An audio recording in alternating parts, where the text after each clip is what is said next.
एक बार शैतान ने अल्लाह रब्बुल आलमीन के दरबार में अर्ज किया, ऐ खुदा, मैं तुम्हारी कसम खाकर कह सकता हूँ कि अयूब नबी सिर्फ तुम्हारे द्वारा दी गई धन दौलत और आराम आशाइश की वजह से तुम्हारी इबादत करते हैं। अगर उनकी यह दौलत और सुख शांति खत्म हो जाए तो वह एक दिन भी तुम्हारी इबादत में नहीं लगे रहेंगे। ऐ खुदा, मुझे नबी पर हस्तक्षेप करने की ताकत दे। मैं देखना चाहता हूँ कि तुम्हारा अयूब नबी तुम्हारे प्रति कितना वफादार है। अल्लाह रब्बुल आलमीन ने शैतान को इजाजत दी और कहा, जाओ, तुम्हें नबी पर हस्तक्षेप करने की ताकत दी जाती है, जैसे चाहो नबी को आजमा सकते हो। शैतान अल्लाह ताला की दी हुई ताकत पाकर एक राहगीर का वेश धारण करके हजरत अयूब अलैहिस्सलाम के पास गया। हजरत अयूब अलैहिस्सलाम के पास जाकर उसने अपनी गरीबी जताई और कहा, हुजूर, मुझे कुछ दिन आपके घर रहने की अनुमति दीजिए। हजरत अयूब अलैहिस्सलाम को उस व्यक्ति पर शक हुआ क्योंकि उसके शरीर से एक प्रकार की तीव्र दुर्गंध आ रही थी। तब हजरत अयूब अलैहिस्सलाम ने उसकी अर्ज ठुकरा दी और कहा, मैं तुम्हें कुछ पैसे दे रहा हूँ, तुम कहीं और जाकर रहने का इंतजाम करो। शैतान हजरत अयूब अलैहिस्सलाम के इस व्यवहार से बहुत नाराज हुआ और मायूस होकर वापस चला गया। फिर उसने सोचा कि नबी को नुकसान कैसे पहुंचाया जाए। बहुत सोचने के बाद उसने तय किया कि नबी के फल के बगीचा में आग लगा देगा। जैसा सोचा वैसा किया। एक दिन शैतान ने नबी के फल के बगीचा में जाकर आग लगा दी। शैतान द्वारा लगाई गई आग में कई फल के बगीचा जलकर राख हो गए। बगीचा के कर्मचारी दौड़कर नबी के पास यह खबर देने पहुंचे। उनसे यह समाचार सुनकर हजरत अयूब अलैहिस्सलाम ने कहा, अल्हम्दुलिल्लाह, अल्लाह का दिया हुआ माल अल्लाह ने वापस ले लिया, इसमें मेरे चिंतित होने की कोई वजह नहीं है। शैतान ने जब देखा कि हजरत अयूब अलैहिस्सलाम फल के बगीचा नष्ट होने के बाद भी जरा सा भी विचलित नहीं हुए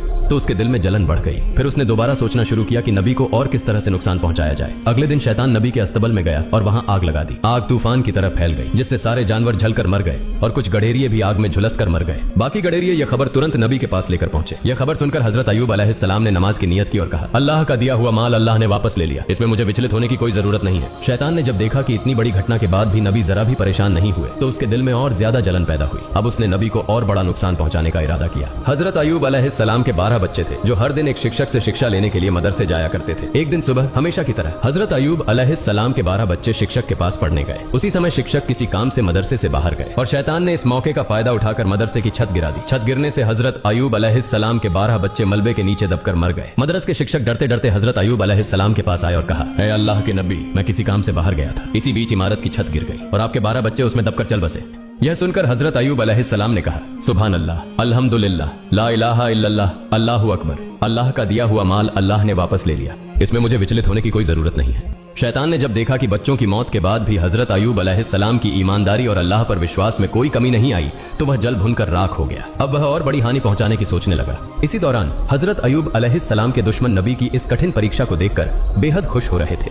नबी के नौकर चाकर और कर्मचारी नबी की इस दयनीय स्थिति को देखकर जहां जहां मौका मिला चले गए। नबी का घर, बागान, अस्तबल सब कुछ खाली और सुनसान हो गया। इस मौके का फायदा उठाकर दुश्मनों ने नबी की संपत्ति लूटना शुरू कर दिया। उन्होंने टूटे फूटे घर की सारी चीजें अपने कब्जे में ले ली। बागान में बचा हुआ फल और फसल लूटने के लिए उनके बीच झगड़े शुरू हो गए। सिर्फ एक हफ्ते के भीतर हजरत अयूब अलैहिस्सलाम की सारी आराम आशाइश, संतानें और संपत्ति खत्म हो गई।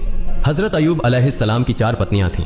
उनमें से 3 झगड़कर और बहस करके नबी को छोड़कर चली गईं। सिर्फ हजरत रहीमा अलैहिस्सलाम उनके साथ रही। वह नबी को छोड़कर जाने वाली नहीं थी। वह हर समय नबी के साथ खड़ी रही। देश के लोग नबी के नबूवत के दावे का मजाक उड़ाने और ताने देने लगे। कुछ ने कहा, अगर अयूब सच में अल्लाह के नबी होते तो उन पर ऐसा गजब क्यों आता? वह नबी नहीं है। उनकी झूठी नबूवत के दावे के कारण अल्लाह का गजब उन पर उतरा है। इधर नबी के अनुयायियों के बीच भी दरार पड़ने लगी। उनकी यह स्थिति देखकर शैतान भी पूरी तरह संतुष्ट नहीं हो सका क्योंकि सब कुछ खत्म हो जाने के बावजूद हजरत अयूब अलैहिस्सलाम में कोई बदलाव नहीं आया। वह अपने इबादत खाने में पहले की तरह पूरी तल्लीनता से इबादत कर रहे थे, जैसे उन्हें अपने आसपास हुई तबाही की कोई खबर ही न हो। न उनके चेहरे पर मायूसी थी, न अफसोस का कोई निशान।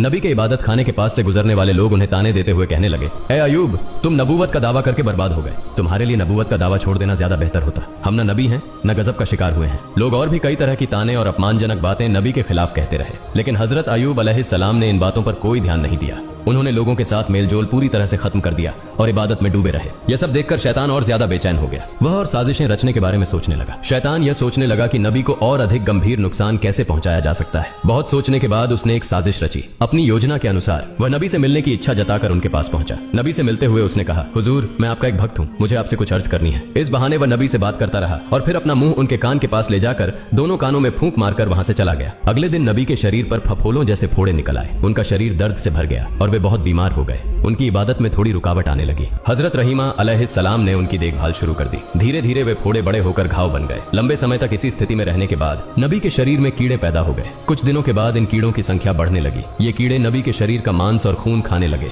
दूसरी ओर हजरत रहीमा के पास जमा किया हुआ सारा पैसा और सामान खत्म हो गया। खाने पीने की गंभीर समस्या पैदा हो गई। कुछ दिनों तक नबी और उनकी पत्नी ने केवल पानी पीकर गुजारा किया, लेकिन आखिरकार हजरत रहीमा के लिए यह सहन करना मुश्किल हो गया। हजरत रहीमा अलैहिस्सलाम नबी के पास आकर अर्ज करने लगी, ए अल्लाह के नबी, अब हमारे पास कुछ भी नहीं बचा है, इसलिए गांव जाकर लोगों के घरों में काम करके रोजी कमाने के अलावा हमारे पास और कोई चारा नहीं है। अगर आप मुझे इजाजत दें तो मैं गांव में जाकर लोगों के घरों में काम करके हलाल रोजी कमा सकती हूँ और उससे हमारे खाने का इंतजाम हो जाएगा। हजरत अयूब अलैहिस्सलाम अपनी पत्नी रहीमा की बात सुनकर बहुत देर तक रोते रहे। फिर उन्होंने कहा, रहीमा, मेरा इरादा तुम्हें तकलीफ देने का कभी नहीं था, लेकिन मैं बहुत बीमार हूँ और मजबूरी में तुम्हें इजाजत दे रहा हूँ। तुम जाओ और लोगों के घरों में काम करो ताकि कुछ हलाल रोजी कमा सके। नबी की इजाजत पाकर हजरत रहीमा ने गांव में लोगों के घरों में काम करना शुरू कर दिया। दूसरी ओर गांव वाले जब हजरत अयूब अलैहिस्सलाम के शरीर की स्थिति देखते तो बहुत भयभीत हो जाते। उनके शरीर से उठने वाली दुर्गंध से लोग घृणा महसूस करने लगते और उनके शरीर में सिहरन सी होने लगती। इसके अलावा नबी के शरीर से उठने वाली सड़ी मांस की गंध से लोग परेशान हो गए। एक दिन गांव वाले हजरत अयूब अलैहिस्सलाम के पास आए और बोले, ए अयूब, तुम तुरंत हमारा गांव छोड़कर कहीं और चले जाओ। अगर ऐसा नहीं किया तो हम तुम्हें यहाँ से जबरदस्ती निकाल देंगे। उस समय हजरत अयूब अलैहिस्सलाम के साथ केवल 3 लोग थे, उनकी पत्नी हजरत रहीमा अलैहिस्सलाम और उनके 2 शागिर्द। ये दोनों शागिर्द हमेशा नबी की देखभाल और सेवा में लगे रहते थे। गांव वालों के लगातार दबाव के कारण शागिर्दों ने हजरत अयूब अलैहिस्सलाम को दूसरे गांव ले जाने का फैसला किया।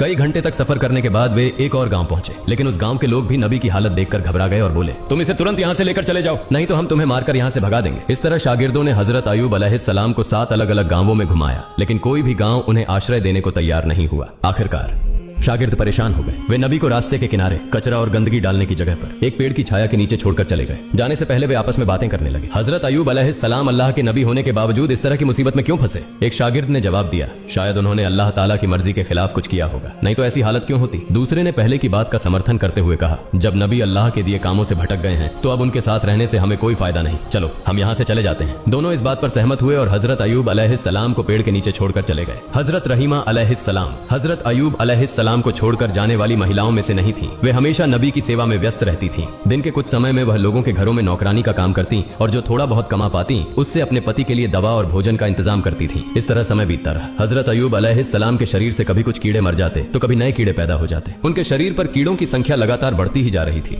उनके शरीर पर अब केवल हड्डियां और थोड़ा सा मांस ही बचा था। एक दिन उनके शरीर से कुछ कीड़े गिरकर जमीन पर आ गए। तब हजरत अयूब अलैहिस्सलाम ने अपनी पत्नी रहीमा अलैहिस्सलाम को बुलाकर कहा, रहीमा, इंसान मिट्टी से बना है और मरने के बाद उसका शरीर फिर मिट्टी में बदल जाता है। अगर मेरे शरीर का मांस और खून अल्लाह के इन कीड़ों की भूख मिटाने में काम आ रहा है तो इसमें कोई आपत्ति नहीं होनी चाहिए। कम से कम इससे इन्हें भोजन मिल रहा है। जो कीड़े मेरे